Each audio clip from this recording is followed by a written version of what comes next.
Yes, class 11th. Today we are going to start your new chapter, that is chapter number 2, forms of business organization. Last chapter में हमने business organisation के बारे में पढ़ा था, detail में पढ़ा था, जिसमें हमने बिजनेस के सभी एक्टिविटीज़ के बारे में सीखा, उसके रिस्क वगैरह सब चीज़ें हमने अच्छी तरह से करी। नेक्स्ट हमारा टॉपिक रहेगा कि बिजनेस को हम कितने टाइप में फॉर्म कर सकते हैं। Suppose you are going to plan to open a new business, आप एक नया बिजनेस खोल रहे हैं, तो आपके पास क्या क्या चॉइसेस हैं कि आप किस तरह के बिजनेस के फॉर्म होते हैं जो कि आप क्या कर सकते हैं, ट्राई कर सकते हैं। चलिए स्टार्ट करते हैं forms of business organisation.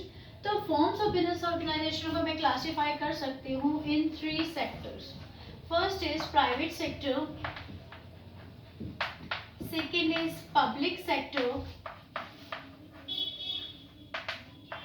And third is joint sector. तो फर्स्ट ऑफ ऑल अंडरस्टैंड करते हैं कि एक्चुअली में ये है क्या। प्राइवेट सेक्टर आर दो सेक्टर, प्राइवेट सेक्टर प्राइवेट से नाम से ही पता चल रहा है। तो ये जो बिजनेसेस होते हैं जो कि प्राइवेट सेक्टर में आते हैं, इसमें वो सारे बिजनेस इंक्लूड होते हैं जो कि एक प्राइवेट या एक इंडिविजुअल स्टार्ट कर सकता है, लाइक मैं या आप या कोई भी इन बिजनेस को स्टार्ट कर सकता है।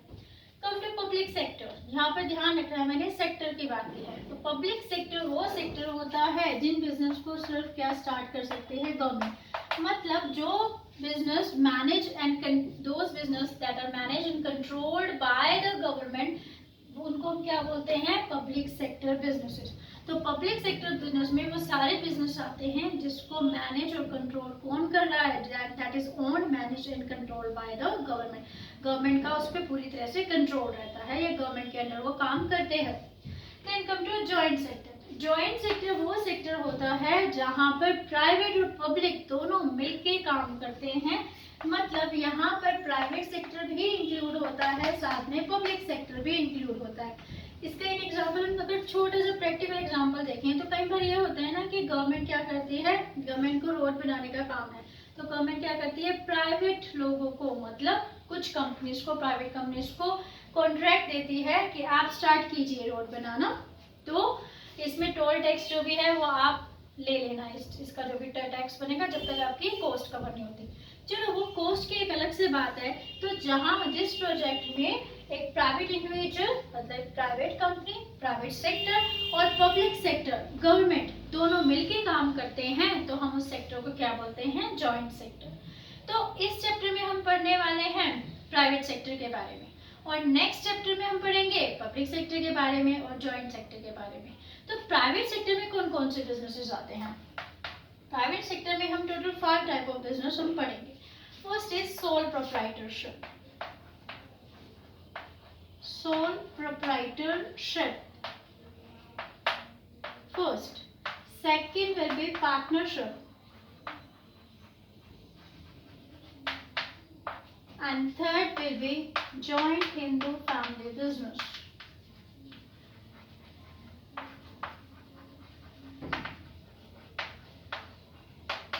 जिसको हम JUF भी बोलते हैं शॉर्ट में। 4 कोऑपरेटिव ऑर्गेनाइजेशन या कोऑपरेटिव सोसाइटी भी बोलते हैं हम जिसको। And fifth is company, very very important, जिसको हम जॉइंट स्टॉक कंपनी भी बोलते हैं, जॉइंट स्टॉक कंपनी। तो इस चैप्टर में हम पढ़ेंगे प्राइवेट सेक्टर के कितने टाइप के फॉर्म हो सकते हैं, बिजनेस के कितने टाइप के फॉर्म हो सकते हैं। नेक्स्ट चैप्टर में हम पब्लिक सेक्टर पढ़ेंगे। एक बार हम लिख देते हैं कि पब्लिक सेक्टर में कौन से आते हैं, that is departmental undertaking,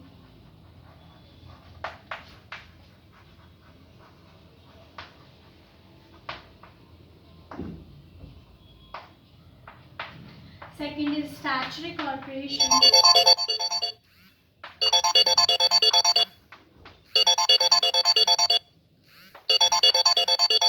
one minute बेटा,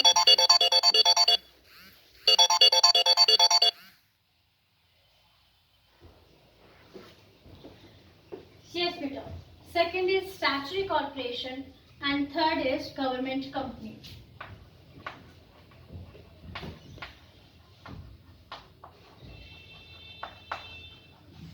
तो अगर कुल मिला के देखें तो टोटल ये सारे बिजनेस के फॉर्म्स होते हैं। तो इस चैप्टर में हम पढ़ेंगे प्राइवेट फॉर्म्स की, सोल प्रोप्राइटरशिप, पार्टनरशिप, टीएचयू, कोऑपरेटिव सोसाइटी और कंपनी के बारे में पढ़ेंगे। अब इसमें क्या खास बात रहेगी, इन पांचों बिजनेस के हम फीचर्स पढ़ेंगे, देन मेरिट्स पढ़ेंगे, देन डीमेरिट्स पढ़ेंगे। मतलब पूरे चैप्टर में आपको क्या करना है, चार चीजें। सबसे पहले आपको बिजनेस का मीनिंग, जैसे सपोज सोल प्रोप्राइटरशिप, इसका meaning, then second features, third merits and fourth is demerit. ऐसे ही आपको हर बिजनेस के फॉर्म को ऐसे ही करना है, उसका meaning, feature, merit and demerit. ऐसे करके हम ये चैप्टर को फिनिश करेंगे।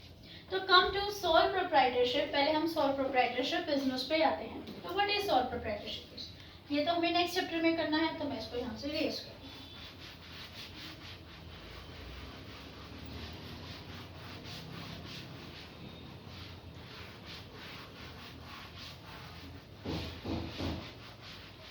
चलिए, सोल प्रोप्राइटरशिप, सोल प्रोप्राइटरशिप, देखो नाम से पता चल रहा है, सोल मीन्स होता है अलोन या वन, एंड प्रोप्राइटर मीन्स होता है ओनर। तो सोल का मतलब होता है अलोन या फिर एक, और प्रोप्राइटर मीन्स होता है owner, we all know that. ठीक है, हमें इसका पता ही है कि प्रोप्राइटर मीन्स होगा, मीन्स कि ऐसा बिजनेस जिसका सिर्फ एक ही ओनर हो, उसी को हम सोल प्रोप्राइटरशिप बिजनेस कहते हैं। या फिर अगर मुझे इसका मीनिंग करना है तो एक सिंपल लैंग्वेज में, that business, soul proprietorship business is that business which is owned, managed and controlled, owned, managed and controlled by one person, and controlled by one person, जिसको एक ही पर्सन क्या कर रहा है, मैनेज कर रहा है, उसी का ही है वो बिजनेस, और उसको कंट्रोल भी वही कर रहा है। अब स्टूडेंट्स के दिमाग में लाने के लिए, ताकि आप इसको इजीली समझे, तो आप किसी भी शॉपकीपर को याद कीजिए, आपके जो भी आसपास के एरिया में कोई भी शॉपकीपर है और वो अकेला ही मैनेज कर रहा है पूरी शॉप को, एम्प्लॉइज वो कितने भी रख सकता है, डजंट मैटर, लेकिन ओनर तो वो एक ही है। तो वही सबसे बेस्ट एग्जांपल है आपका सोल प्रोप्राइटरशिप का। अब उसको आप दिमाग में रखिए, तो हम फटाफट इसके फीचर्स कर लेंगे। तो सबसे पहले हमने इसका मीनिंग किया, sole proprietorship business is that business which is owned, managed and controlled by the one person, only one person, तो that is called sole proprietorship. चलिए अब हम इसके फीचर्स करते हैं। मैंने आपको कहा चार चीजें करेंगे, तो फीचर्स करते हैं आज। फीचर्स में क्या लिखेंगे, क्या क्या इसकी विशेषताएं हैं। तो सबसे पहले तो हम ये लिख सकते हैं, अब एक दिमाग में लाओ, सिंपल सी चीज याद करते हैं। वो अकेला जो पर्सन बैठा है, शॉपकीपर है, तो सारा का सारा कंट्रोल कौन कर रहा है, वही कर रहा है। सारे के सारे डिसीजन कौन ले रहा है, वही ले रहा है।